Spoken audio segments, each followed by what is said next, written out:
construction, like supervisor of my apartment. I'm 24 and I own an apartment building, and I'm like, hey, I need you to go do this. And the guy's like, yeah, you get 45, 50. I always felt weird. Did you ever feel weird that way? I did feel weird. I did because a lot of the guys, and still there's guys I have now that have been putting buildings up longer now than alive. We started off with metal buildings in backyards, like little 30 by 40 sheds. Of course, I wanted to grow the business, so I made sure I found mentors, and I started to get really good at building big on paper. So like, I'd find a mentor and I'd be like, hey, what is your proposal template look like when you send it to the general contractor? He's like, son, I'll send it to you. Every time it says his company, I'll put my company in. And so we like really looked apart on paper. And then getting the actual buildings up is obviously the hardest part. How long have you been in construction? Been in construction 15 years next March. How important has that focus been? Becoming an expert as opposed to trying to diversify and jump from industry to industry? How important is it because you've become a master, one of the best in the world at one thing? I think if I would give my own self credit for anything, it would be that I stayed in the same fight. A lot of people, they go into a career, they start getting banged up a little bit, and then they change directions. But what they don't understand is they're going to take the beginner's licks of that new industry. So if I did anything right, even though the model might not have been the model that I think ultimately I'll end up in, I stayed in the same thing long enough to make substantial money to break free. How important was it if you choosing the right money-making vehicle? Because you can be the hardest worker, but if you're in the wrong vehicle, you're not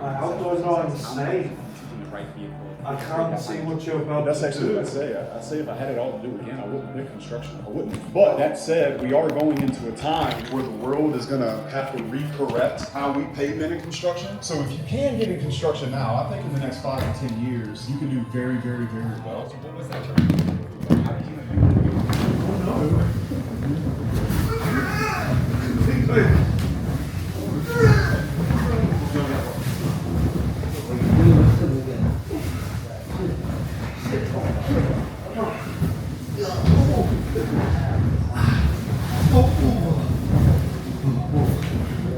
Don't hurt me, okay?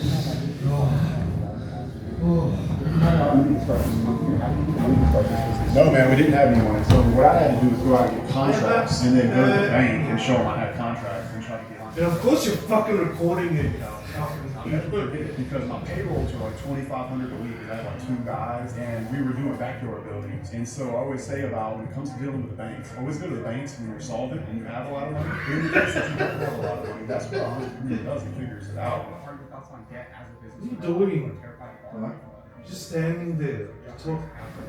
Something video. What do you want? That's good to start a business, especially if it's any kind of normal. You need to figure it out. What do you want? Strap up and get creative and figure out a way. Because taking money from people, a lot of times it doesn't work out unless you're going to be some big mega tech company or something of that nature. Even those companies don't work out. So by and largely, I'm not a big fan of raising money unless it's a real estate deal or something that you can tangibly get a return in your first month. Most people die at 22, but they're buried when they're 70. That's right. I heard that exact quote the other day. I think I heard 30 and 80. But nonetheless, yeah, there's a bunch of dead men walking every day. They don't live free. They can't say what they want. They want to say things. They feel things. And I think that's why people resonate with us so much is that they don't need to speak on their behalf.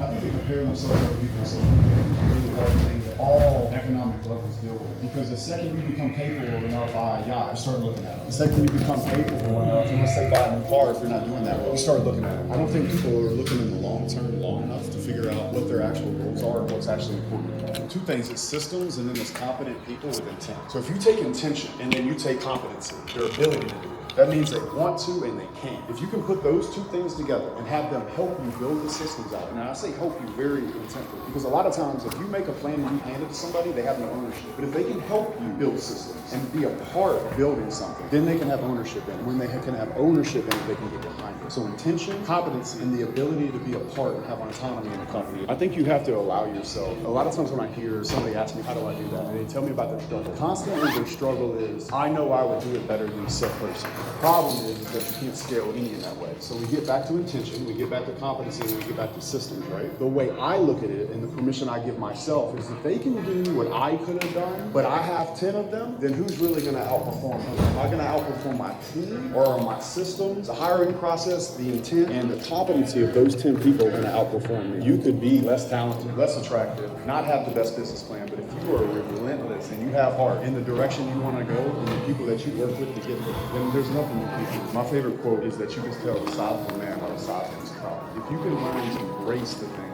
that are getting money.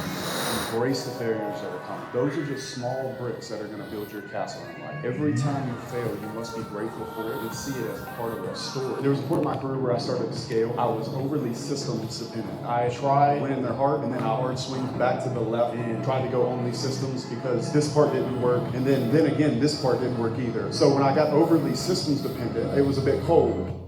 I don't recommend college unless you want to be a doctor, a pharmacist, or something that is going to have a high level of special education. I say all the time, in 10 years, people are like, hey, you want to know the new hack? Go learn how to be a plumber, electrician. Back in the day, you have 10 smart people, but the internet was not so popular. They go become house builders, or they start a dry cleaning business. Most of that talent now is trying to figure out how to make money from the internet. So if you have a skill, like a trade skill, there would be such opportunity for you to be killing the game. Dude's paying for the whole house, and his wife lets him put a shed in the backyard. It's gonna be my man cave. I used to build a bunch of them when I was in my 20s when we do small construction projects. Back then, I'm like, oh, cool, man, whatever. I just want to make the money. Now, I'd be like, punk, oh, you mean you bought this 2,500 square foot brick house and she doesn't even work? And you get a man cave in the back so you watch a football game? Dude, I'll sit on the fucking kitchen table and watch a game in my house if I want to. No problem. Coffee, please. I don't fly away with my first class. I would even fly. I go on a 16-hour flight first class. I will literally have my own room. I'm in fucking pajamas. I'm like, sir, would you like wine or this or this? They're bringing me more things.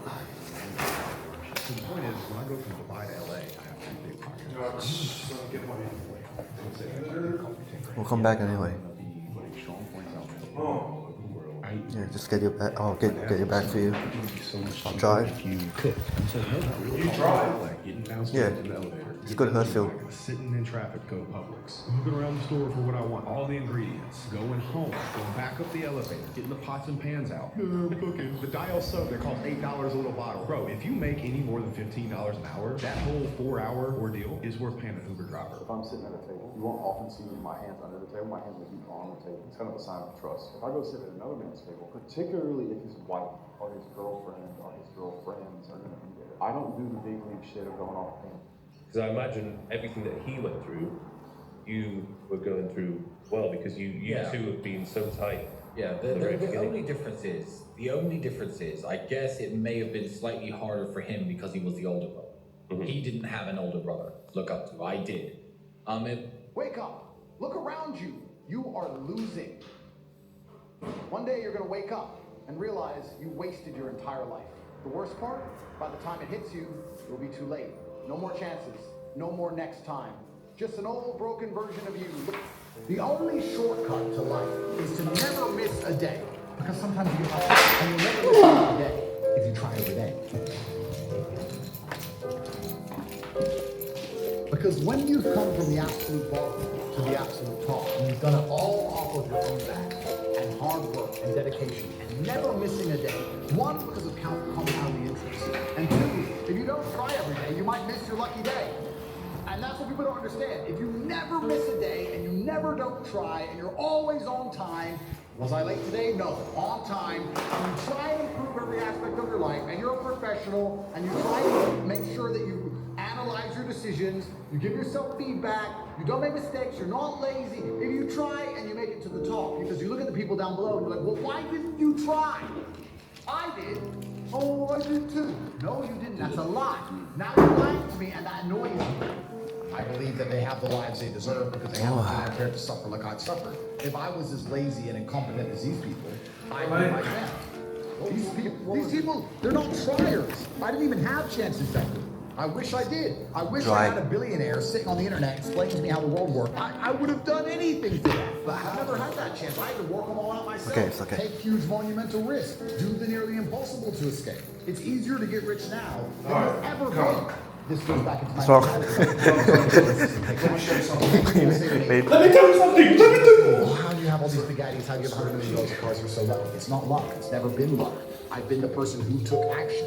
I mean, if I were to tell you right now what action to take, you won't do it. So I'm not going to feel sorry for you. No. Both hands. I'm not going to feel sorry for failure. But this one's clean. I don't care. Both hands. But that's boring. You raise That's the truth about it. I'm on my laptop all day every day. I have 18 hours a day of screen time.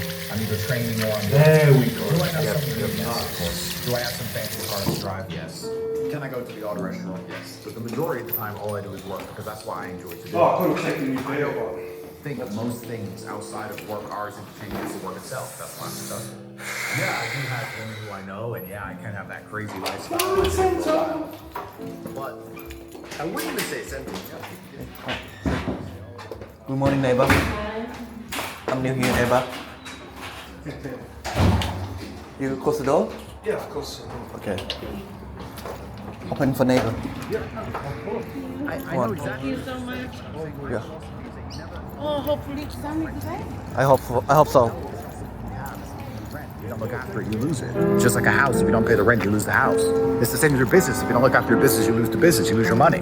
The same with women. If you don't look after the women, you lose the women. So do you have to sit there and attribute values in each thing and work out, is this worth the extra seconds in the day to maintain it? And if I'm going to do anything, you're going to optimize it, right? Isn't that life? You go to the fight gym and you spar and you lose and you get better. You attempt to optimize it. You try and make some money. You attempt to optimize it. You attempt to grow the number of followers you have on your YouTube channel. When you go out dating women, you attempt to optimize it to get better at it. If I'm going to speak to people, I'm going to optimize it to be maximally effective. I want to be the person who can say less words than everybody else and have a larger impact. That's what I want to do. I've chosen that. There you can't lie. Do I look like I'd lie to you? Yes. I'm not a liar, actually. You're not a liar. Everything you tell me for the rest of this episode is going to be a complete truth. Yeah. Promise me. Yeah. Say I promise. Nothing but the I promise. No, I really promise. Head southwest on Cobden Street towards Sharp Street, then turn left onto Sharp Street. Did I bring my drink? Oh, shit. No, you can't lie. You have to tell the truth. I don't have to tell the truth. Why? We already agreed you're telling the truth. There's only one of us can tell the truth. One of us can lie. That's not good. I'm a shoe salesman. I sell shoes, socks, shoe accessories, polish, etc., etc. Yeah, I sell shoes. Yeah. You good at it? I'm doing all right. Yeah? Surviving. Sold 2 pairs of shoes yesterday. Life's good. Okay, that's good. He's a liar. So tell me a bit about you, Andrew. I'm not comfortable opening up.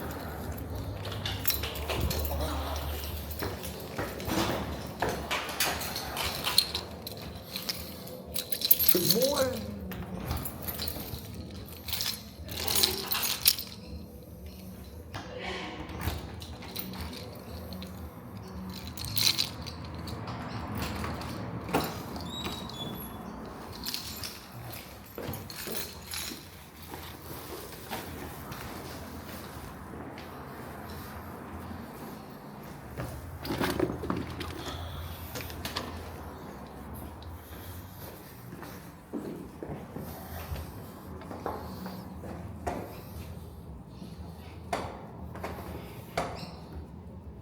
Northeast on Cobden Street towards Waverly Street.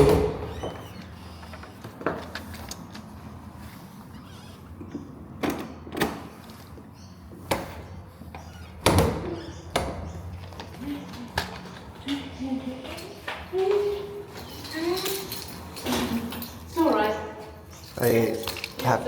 I have used my key to close the door. I don't know why.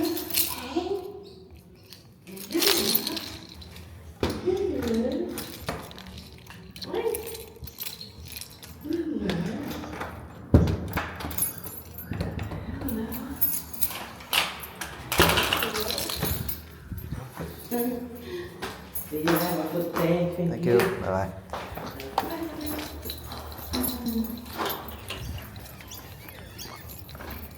Oh, really? Yeah, because you might work for John Law and the government. I have to be careful what I say. Oh, so it's not commitment issues? No, that's not commitment issues. It's more just like legality issues. Oh, okay. I like to go to church. I'm a man of God. That's what I'm bottom. No, just here. A drink. Dating, relationship, finance. Okay.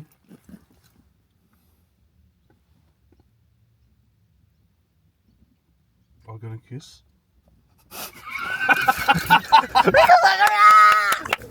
Neighbors. Neighbors, yes. From now on, everywhere. Yeah, no matter where we are, it's neighbors. Neighbors. Even if we're in Wollongong, Yeah, neighbors. The Belmore neighbors. That's right. This guy's reverse parking. You have to reverse, go forward. You have to go forward in life.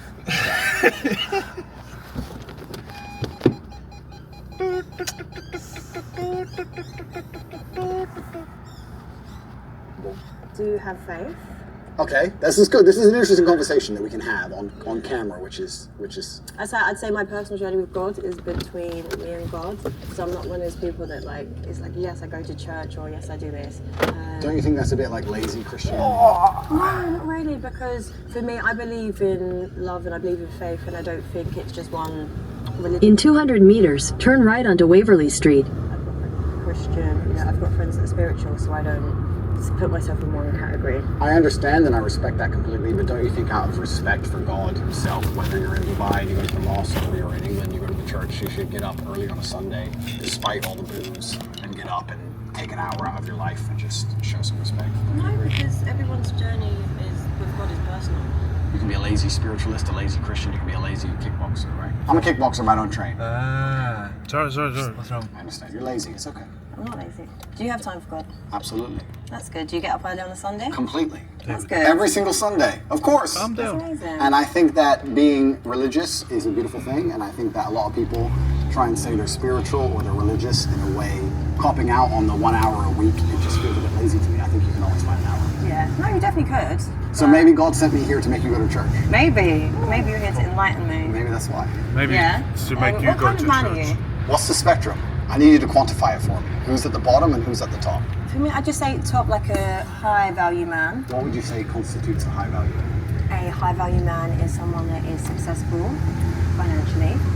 I'd say it's someone that's got a lot of integrity, good morals, that is very well respected, is very sure of himself, but also is a very family orientated man. That's for me a high value It's a man. hospital. Is very sure It's of part himself. of the hospital. Yeah, so what's a high value man for you? Pretty much basically what you said. I think a high value man is a capable man. I think capability can be judged in many different ways, and capability is something which varies depending on the situation. You need a man who is capable of doing lots of different things that he doesn't do very often. You need a man who's capable of being violent when the time appears. Of course, you need a man who's capable of making money. You need a man who can kill somebody and hold a baby in the same day. You need a man with a very broad spectrum of qualities and assets and capabilities. And this is actually what the most difficult thing about being a man is. Most people, when I say most people, let me change that. Most females don't respect how difficult it is to become a high value man. Because to become a high value man, you need to have so many different qualities and so many different capabilities. It's a very difficult thing to do. You need to be funny and smart and charismatic and interesting with stories and strong and rich with a nice car and a nice apartment. Whereas to be a high value female, you need to be hot. If you're nice, it's a bonus, but it's not that necessary. That's it. If you're a pretty female, even if you're a piece of shit person, you're gonna get messages on Instagram. Yeah. Whereas if you're a good looking man who lives with his mother, you ain't getting any messages. Not really. I think so. I think that if you're a good looking man, that's all you have going for you, I don't think you're gonna succeed very well in life. I know there's very, very pretty girls who have nothing else going for them that manage to do very, very well. Yeah. Do you play chess? I'm okay at it. But if you look at the chessboard, right, the queen gets to jump all over the board, and the king has to move one square at a time, and I think that's done very purposefully. If you go to Monaco and you see a yacht, and you see a man on that yacht, he had to work his entire life, and network his entire life, and get up early, and deal with stress, and tax problems, and police problems, and work his ass off to buy that boat. What did the girl have to do? The girl who's on that boat, the 19-year-old Ukrainian. She had to get a message on Instagram, boom. So the man moves one square at a time, and the queen just jumps on board. This is the point. Female beauty is extremely valuable. The thing is, there's a difference between a high value man and a high value woman. For me, a high value woman is what kind of mother is she? What kind of like compassion has she got? You know, has she got integrity? Has she got morals? Is she one lane, loyal? man, Like, all not these two. other qualities, but I feel like men base it on like just an aesthetic level. I agree with you. If I meet a female, I would like her to be all those things, especially loyal is the most important thing for a female to be. Are you loyal? Married. Mr. Loyal, man of God, we already talked about church. But the point is that to initially attract a mate, females, the most important thing for them is their looks, whereas a man, I think it's his status. His status is a far more varied spectrum than looks alone. Being good looking alone does not make you a high status male. To be a high status male, you need to have a bunch of things. Initially, if you're just pretty, you're gonna get attention. Whereas a man, you need to have a bunch of things to just get attention. Do you understand? Do you agree with my point? Not always. Listen, there's men that are funny, that aren't that attractive, that can get attention. It's like an energy thing. I disagree. You disagree? I disagree. I know what you're saying. They can get attention, but I don't think anyone would look at a funny guy who lives in the bar and call him a high value man. Whereas if you get a really, really beautiful girl, even if she has nothing else going for her, she'd be considered high value. I wouldn't say high value, no. Yeah, we can disagree. It's fine. Are you a good partner? Best. The best? What makes you the best? Besides you, police, I don't often answer questions. Okay. He's definitely had a police interview in the past. I don't like to answer open-ended questions because I feel like they're a trap. Why? Because when you speak a lot, it's how you end up getting trapped, right? It doesn't matter if it's a police interview or anything else. The more you talk, the worse. So I want you to be very, very specific with your parameters within the questioning, because that allows me to answer them in a way which makes me look the best. I don't know, I feel like a very confident man that was very sure of himself would just answer. Do you think so? Mm-hmm. If Because I feel like it's just being calculated. Okay, a very innocent man, would he just answer the police? Yeah. If he's innocent. Then you've never dealt with the police, my dear. That's not how it works. No? No, of course not. But he's innocent. Doesn't mean anything. Innocent and guilty in and of itself is a false paradigm. You have to understand that the world we live in, there is no black and white. There's no such thing. It's all a sliding scale. If they want to find you guilty, they'll find you guilty. I guarantee you sold something to a mate on eBay 7 years ago and didn't pay tax. Boom, you're going to jail. I'm enjoying this conversation, and I understand every point she's making, and I'm being deliberately abrasive. However, the truth is about the masculine-feminine dynamic is that females, like men, who are completely in charge and run their life exactly how they want, and they comply and bend to the man's wills and lifestyle. To come along to a woman and say, "How do you want me to be so that you like me?" is a death sentence for the relationship. So that's how it works. What kind of man do you want to be? I want to be a man who lives true to himself, and a man who goes to sleep easy at night, and a man who knows that he's living true to his biological necessities and instincts, and tries his best not to hurt anybody, and leaves a positive impact on the world. Are your actions congruent with your words? Yeah? What else would they be? I don't know you, so that's why You I'm don't trying know? to get to know you. Yeah, we're here to know each other. Of course they are. Yeah, I'm a positive man. I'm a positively inspirational and motivating person. Okay, what do you do that's motivating? I inspire people to tell the truth, I think. Okay. And I think a lot of men live in a world now today where they have to lie. You think? In fact, I would basically guarantee that 99% of men are lying at least